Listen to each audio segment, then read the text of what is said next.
warahmatullahi wabarakatuh. Salam Pramuka.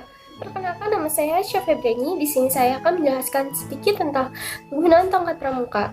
Sebelum kita mulai materi, alangkah baiknya kita berdoa agar materi yang kita pelajari dapat bermanfaat untuk kita. Berdoa menurut kepercayaan masing-masing. Berdoa mulai. Berdoa selesai. Kita langsung masuk ke materinya.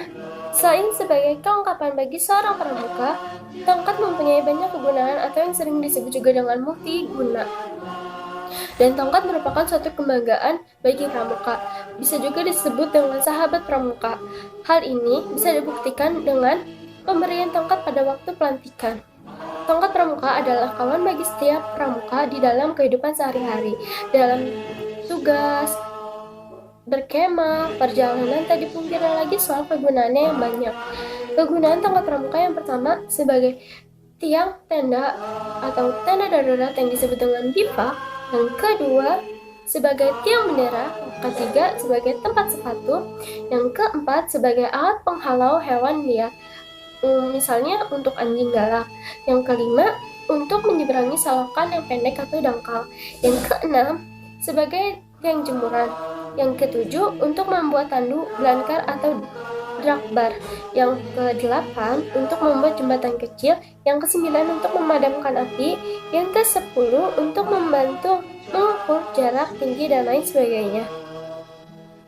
Yang ke-11 sebagai kawan di waktu mendaki. Yang ke-12 sebagai alat-alat berpegangan di waktu malam hari agar tidak mudah tergelincir dan terjatuh. Yang ke-13 untuk beristirahat, bisa untuk duduk atau dibuat kursi darurat.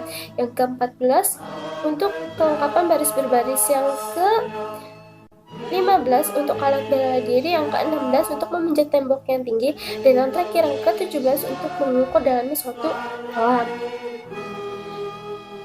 Selanjutnya, tongkat yang baik itu biasanya terbuat dari bahan yang kuat seperti kayu atau bambu, lebih kuat karena liat dan dicat dengan warna-warni menarik.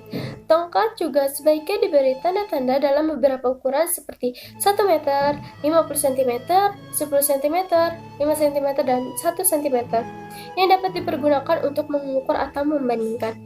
Selanjutnya, tongkat-tongkat juga disusun dengan bantuan tali dan ikatan untuk membuat jembatan ringan atau kecil, rangka gubuk atau tiang bendera. Selain itu, tongkat juga pernah mendampingi nabi-nabi seperti Nabi Nuh alaihissalam, Nabi Musa alaihissalam, Nabi Sulaiman alaihissalam, Nabi Isa alaihissalam, dan Nabi besar umat Muslim Muhammad sallallahu alaihi wasallam dan para nabi lainnya, serta hampir semua manusia pernah menggunakan atau berhubungan dengan tongkat. Ukuran tongkat pun beragam, tergantung keperluan pemakaiannya. Ada yang berukuran 2 meter, 70 cm, dan lain sebagainya. Bahan sang tongkat pun beraneka ragam pula. Ada yang terbuat dari kayu, bambu, bahan logam, bahan lain-lainnya.